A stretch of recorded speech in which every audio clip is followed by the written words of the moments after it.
pelajaran, alangkah baiknya kita berdoa terlebih dahulu. Silakan ketua kelasnya dipimpin untuk berdoa.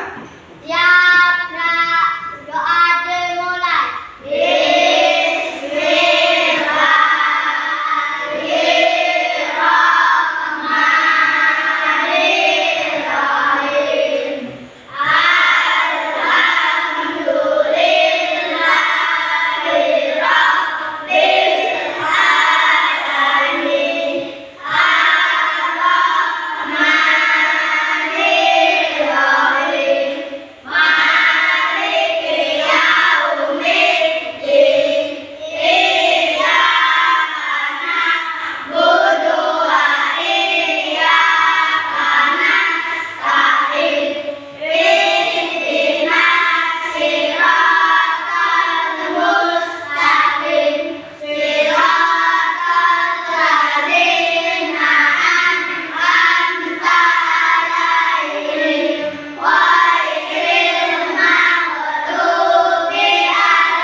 Untuk selanjutnya, Ibu mau absen dulu. Kira-kira untuk hari ini siapa yang nggak berangkat?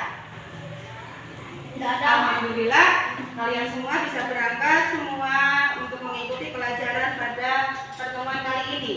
Ya, untuk minggu yang lalu kita sudah belajar tentang tanda-tanda balik. Sebelum mengetahui tanda-tanda balik, Ibu mau bertanya terlebih dahulu. Apa sih arti balik? Balik itu adalah cukup usia pada tingkat kedewasaan seseorang, maka bisa disebut dengan dewasa, sudah memiliki kewajiban untuk melakukan syariat agama Islam. Lalu kemarin sudah disebutkan tanda-tanda balik. Bagi perempuan contohnya apa? Haid. Kemudian bagi laki-laki?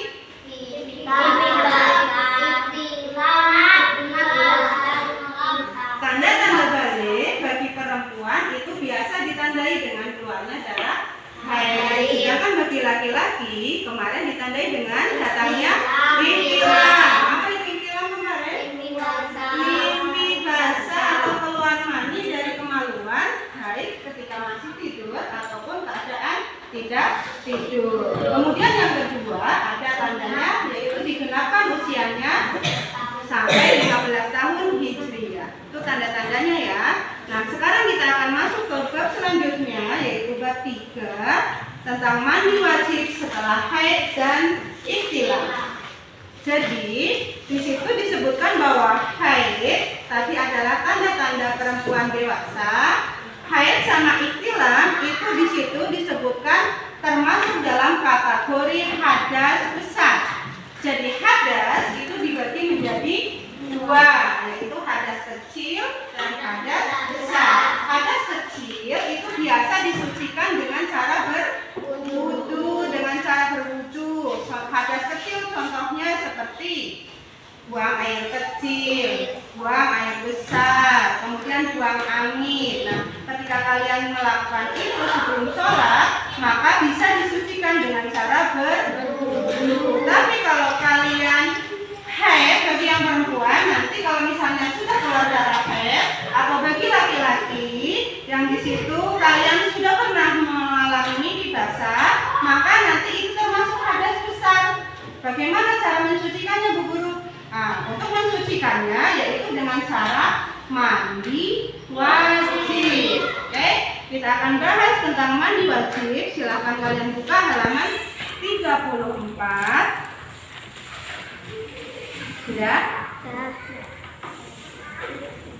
Di situ halaman 34 di poin B ada pengertian mandi wajib. Apa sih mandi wajib itu? Kita bisa lihat di sini ya. Pengertian dari mandi wajib. Mandi wajib adalah mandi yang dilakukan ketika seseorang hendak melakukan sholat, tawaf, puasa, dan hal yang wajib lainnya. hadas besar. Contohnya hadas besar tadi adalah haid dan ihtilam. Jadi kalau setelah kalian mengeluarkan darah dari kemaluan ataupun yang laki-laki sudah mimpi basah, maka ini dinamakan dengan hadas besar. Maka wajib melakukan mandi wajib.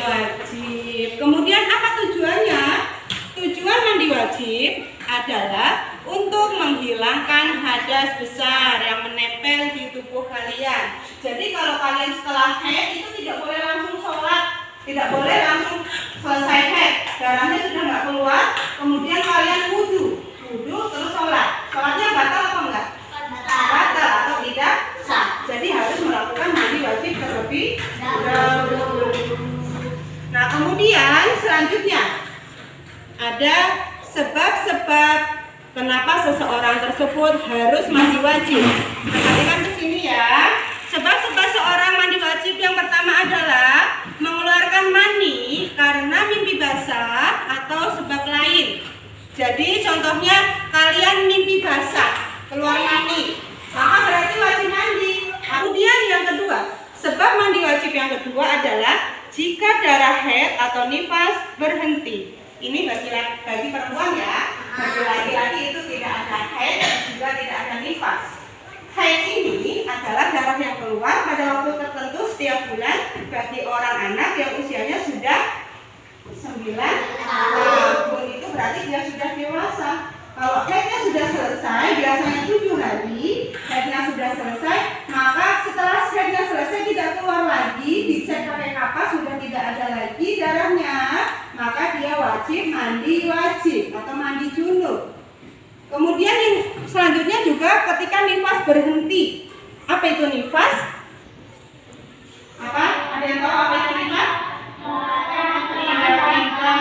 Mengeluarkan darah setelah melahirkan. Ini juga hanya ada pada perempuan. Jadi setelah seorang ibu itu mengandung, melahirkan anak, lalu keluar darah selama 40 hari biasanya, itu nanti tidak boleh sholat ya, tidak boleh sholat. Ini kemarin ada sholat, ada tawaf, ada puasa, itu adalah hal-hal yang tidak boleh dilakukan oleh orang yang sedang berhadas besar. Jadi ketika nifas sudah selesai 40 hari, maka kalian langsung melakukan mandi wajib.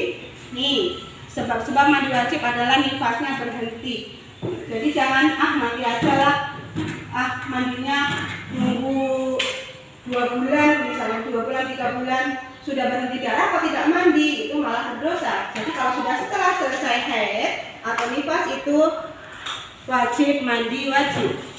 Kemudian yang ketiga adalah orang kafir masuk Islam. Jadi kalau ada teman kalian yang agamanya non muslim, kemudian ingin masuk ke agama Islam, itu harus mandi wajib terlebih dahulu. Kemudian yang selanjutnya orang meninggal dunia. Orang meninggal dunia itu juga wajib mandi wajib. Dimandikan nggak mandi sendiri. Kalau orang sudah meninggal dunia, itu dimandikan oleh orang-orang yang masih hidup, itu namanya mandi wajib untuk membersihkan sisa-sisa hadas yang menempel pada tubuh seseorang. Oke? Selanjutnya yaitu rukun mandi wajib. Nah, setelah tadi kita tahu apa itu pengertian, tujuan mandi wajib, sebab-sebab mandi wajib, kita masuk ke rukun mandi wajib. Rukun adalah sesuatu yang harus dilakukan oleh seseorang. Harus ya, apabila tidak dilakukan, maka sesuatu itu hukumnya batal atau tidak sah. Yang pertama contoh rukun mandi wajib adalah niat. Niatnya bagaimana Bu? Niatnya ada di dalam buku, silahkan kalian buka, nanti kalian baca ya. Niatnya nawaitu husla lirafa'il hadatsil akbari fardhu lillahi ta'ala.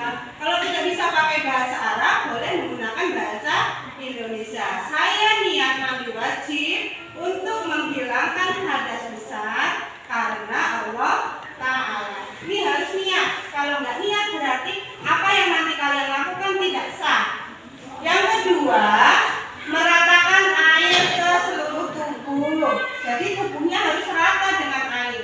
Nggak boleh, Bu, aku nggak mau inilah, nggak mau keramas. Nanti kalau keramas kepala aku pusing. Walaupun pusing, kalau misalnya kalian sudah haid atau ihtilam, kepalanya dari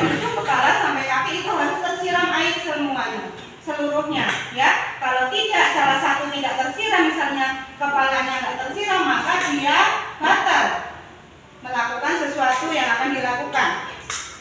Oke? Selanjutnya kita akan membahas tentang sunnah mandi wajib. Tadi kalau rukun adalah sesuatu yang harus dilakukan, sedangkan kalau sunnah apabila dia lakukan akan mendapatkan pahala. Apabila tidak dilakukan dia tidak berdosa. Jadi lebih baik dilakukan agar kalian mendapat pahala.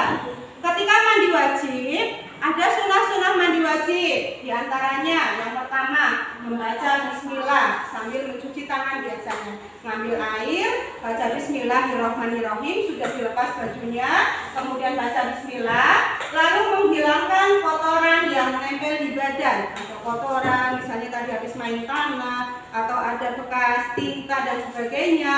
Kalian usaha bersihkan kotoran yang menempel di bagian badan seluruhnya ya. Kaki-kakinya, di kuku-kukunya dibersihkan, itu hukumnya sunnah, mendapat pahala. Kemudian yang ketiga, istinja atau membersihkan kemaluan. Kemaluannya dibersihkan dulu sebelum mandi. Ya, digosok dulu biar bersih. Nanti habis itu baca bismillah, kalian melakukan rukun, boleh. Selanjutnya berwudu sebelum mandi. Jadi boleh sebelum mandi wajib kalian berwudu terlebih dahulu, itu sunnah, dapat pahala. Untuk selanjutnya yang kelima, sunnah yang kelima yaitu mendahulukan anggota kanan. Jadi kalau misalnya mau disabun atau dibersihkan bagian kanan yang terlebih dahulu dibersihkan, itu dapat pahala walaupun halnya sepele, hanya mendahulukan anggota kanan itu akan mendapat pahala sunnah dari mandi wajib. Yang sunnah mandi wajib yang terakhir yaitu menyiram air ke kepala sebanyak 3 kali. Menyiramkan air ke kepala sebanyak 3 kali. Ya, jadi pada 1, 2, 3 itu sudah dapat pahala sunnah mandi wajib. Nah, sunnah itu apabila dilakukan mendapatkan pahala. Dari sekian banyak yang Ibu jelaskan tadi, kira-kira sudah paham? Ada yang ditanyakan? Enggak. Tidak ada yang ditanyakan? Sudah paham semua berarti ya? Jadi apabila kalian sudah selesai haid bagi perempuan dan intilam bagi laki-laki, maka diwajibkan untuk mandi wajib. Hukumnya wajib ya, nggak boleh hanya berwudu, harus mandi. Kalau nggak ada yang ditanyakan, jadi Ibu dapat simpulkan dari materi yang kita bahas kali ini, yaitu pertama tentang pengertian mandi wajib. Adapun mandi wajib adalah mandi yang dilakukan ketika seorang hendak melakukan sholat, tawaf, puasa, dan hal yang lainnya. Kemudian yang disebabkan karena orang tersebut berhadas besar. Itu pengertian dari mandi wajib. Selanjutnya ada tujuan mandi wajib, yaitu sudah pasti untuk menghilangkan hadas besar. Sebab-sebab mandi wajib tadi sudah dijelaskan juga. Kesimpulannya berarti apabila seorang tersebut mengeluarkan mani atau mimpi basah atau sebab lain, seorang wanita yang setelah selesai haid atau nifas, orang kafir baru masuk Islam, dan orang yang meninggal dunia. Adapun rukun dari mandi wajib yaitu niat dan meratakan air ke seluruh tubuh. Selanjutnya yang terakhir yaitu sunnah mandi wajib. Di situ ada membaca bismillah, menghilangkan kotoran yang menempel di badan, istinja atau membersihkan kemaluan, kemudian berwudu sebelum mandi, mendahulukan anggota yang kanan, menyiram air ke kepala sebanyak 3 kali. Jadi itu kesimpulannya dari materi yang kita pelajari pada hari ini. Kalau tidak ada yang bertanya, ya. Misalnya udah 9 tahun lewat gitu udah mimpi basah, Bu. Maksudnya? Sudah lewat 9 tahun kita sudah mimpi basah. Nah, jadi disebutkan tadi kan ada tanda-tanda balik bagi seorang perempuan dan laki-laki, yaitu bagi perempuan datangnya haid, bagi laki-laki ihtilam. Tadi yang ditanyakan adalah apakah 9 tahun itu sudah mimpi basah? Nah, tergantung kita. Kalau misalnya dia usianya 9 tahun, tapi dia sudah mengeluarkan cairan atau mimpi basah itu, maka dia sudah dikatakan dewasa, ya. Tapi kalau belum, berarti dia belum dewasa. Nanti menunggu sampai dia usianya 15 tahun. Bu, tapi kalau 15 tahun kok belum keluar mani atau ihtilam itu, Makanya kalau misalnya sudah melebihi 15 tahun itu tetap dia dikatakan sebagai dewasa walaupun dia belum mengalami mimpi basah. Karena dia usianya sudah lewat dari 15 tahun. Paham? Yang ditanyakan lagi? Bu, kalau keluar maninya malam gimana, Bu? Oke. Jadi Ibu jawab ya, apabila seorang anak itu mengalami keluar mani atau mimpi basah pada malam hari pada waktu tidur, itulah yang dikatakan dengan mimpi basah. Jadi dia mengeluarkan cairan bukan pipis ya, beda dengan pipis. Kalau mani itu keluarnya cairan dari kemaluan. Nanti kalau kerasa keluar, maka itulah yang dinamakan dengan mimpi basah. Nanti setelah kalian bangun dari tidur, pasti kerasa, oh tadi aku harus mengeluarkan mani. Kamu langsung melakukan mandi wajib, lalu sholat subuh. Tidak boleh sholat subuh dulu, habis itu mandi, berangkat sekolah. Nah, kalau kalian terasa sudah mengeluarkan mani ketika tidur, maka harus segera mandi wajib terlebih dahulu. Setelah itu kamu melakukan sholat subuh. Oke, paham? Jadi apabila materi kali ini sudah bisa dipahami, alhamdulillah. Untuk yang belum dipahami, nanti silahkan kalian baca-baca sendiri di bab 3 tentang mandi wajib di pelajaran buku fikih, ya. Untuk pembelajaran kali ini kita sudahi sampai di sini dulu. Apabila kalian belum paham, nanti kalian bisa baca kembali buku fikihnya, ya. Untuk pelajaran kali ini Ibu sudahi dulu. Ibu akhiri, wabillahi taufik wal hidayah. Assalamualaikum warahmatullahi wabarakatuh.